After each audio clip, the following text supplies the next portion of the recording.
Ooh, righty guys, here we are. Yes, it's running, purling like a kitten. All right, we're gonna do a TDC, guys. We're gonna chat while on the test drive. I've already topped off the coolant, made sure it's bled properly. I changed the oil because you're gonna likely get some coolant in the oil passages when you lift up the cylinder head, no matter how much you drain it. Changed the oil, topped off the coolant, bleed the coolant, made all my little checks. Now we're gonna go on a test drive. We're gonna talk some more later. Let's get it. Alrighty guys, not much traffic at all. TDC, test drive chat. Alright guys, y'all see all those miles, 197, close to 200. This van is purling like a kitten, guys. When I say kitten, I mean purling. Alright, now, a couple things I wanna go over that I'm sure you guys that do engine work know already. If you don't, you should. After you do a major job such as an engine repair, guys, I personally would change the oil. Okay, I don't know if you guys are made to do that or not, but it's just a personal thing for me. I would change the oil. The coolant by default gonna get changed because you're gonna lose a lot of coolant. Now, unless you're one of those guys that catch your coolant, that's a different story. However, there's some electronic things you need to do via or using your scan tool. Under the assumption your scan tool will allow you to do such. What I'm talking about is things like, remember guys, we just disrupted the relationship between the crankshaft and the camshaft, right? So you need to relearn your cam and crank. I'll put a link right here, a card right here. You can go watch the video speaking about that. Another thing, guys, now because this has two brand new cam phasers on it, I still go through the camshaft phaser cleaning procedure. All right, yes, I tend to do that every time I take a 3.6 liter engine apart. Watch that video right here where I speak on that. All right, now, during my test drive, guys, I'm looking for things like how the car feels. The misfire or the rough idle is gone. I can tell that as soon as I crank the car up. Remember guys, we had a burnt exhaust valve face, or actually the exhaust valve was just merely cracked. We'll say it like that. Okay, now the relationship between the valve seat and the valve has to be on point. The history on this cylinder head is valve seat problem, so that's why they won't let us build them.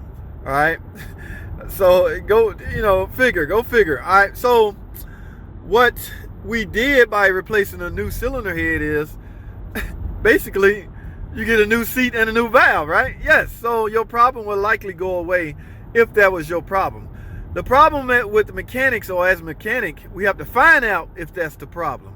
All right, now one way, there's multiple ways, but one way, or the way I did on this vehicle, is I performed a compression test. And that revealed low compression in cylinder 2, which led me to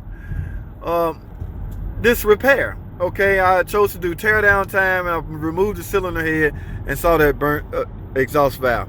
All right, guys, so I don't know, what did you get out of this video? You saw the head removed, and you saw nothing else. You saw how I set the timing up going back together. I didn't record taking it apart.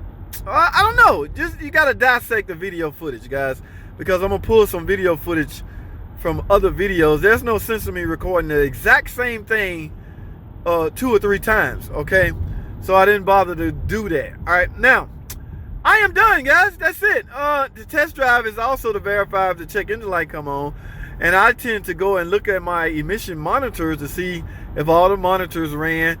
Basically, I let the computer tell me if the car fixed, right along with getting a feel for all the heavy stuff I just did.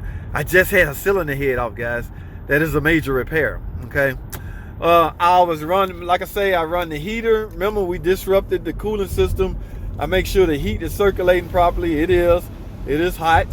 Okay, I didn't discharge the AC. So if the AC was working before, it should be working now, unless you disconnected the compressor connector and forgot to plug it in, which I didn't do that. So guys, that is all I have, man. God, I appreciate you guys watching these videos, man. I'm gonna head on back to the shop. I'm on a test drive, as you can see. Don't panic, guys. I have my headgear on. and I can speak and film at the same time. So like I say, I appreciate you guys watching the vids. That's all I have. Thanks for watching. Comment, subscribe, and I'll see you guys on the next video. Alright guys, welcome back.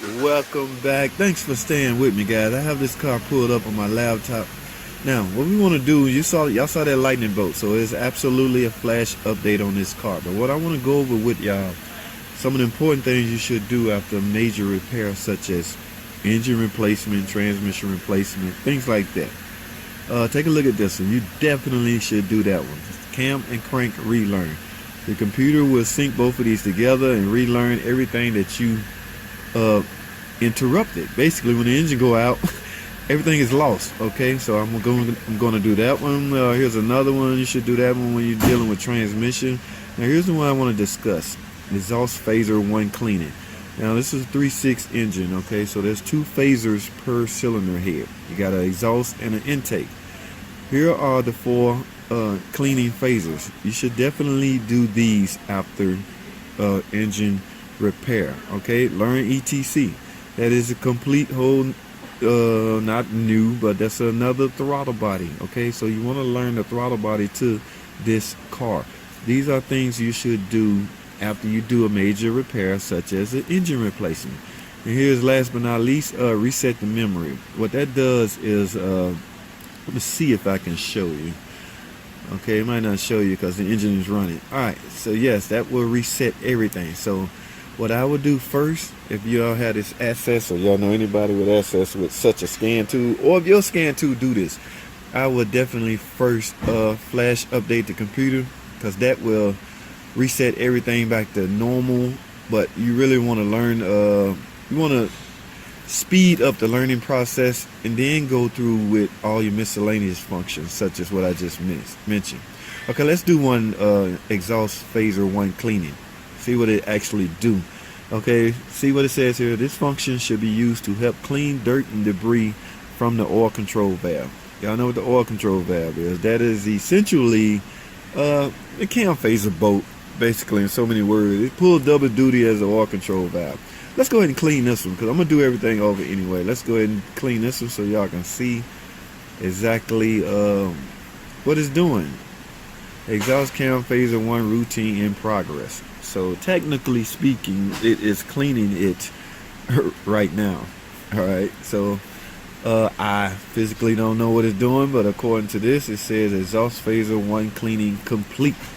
Now, I'm going to do that on all of them, alright? But I just want y'all to see some things you should get done, like I said, when you do major repairs such as engine replacement, alright? So I'm not going to film everything, but the first thing I'm going to do is, like I say, flash the computer and then do all my adjustments, okay? So, ladies and gentlemen, I'm going to pretty much wrap this video up.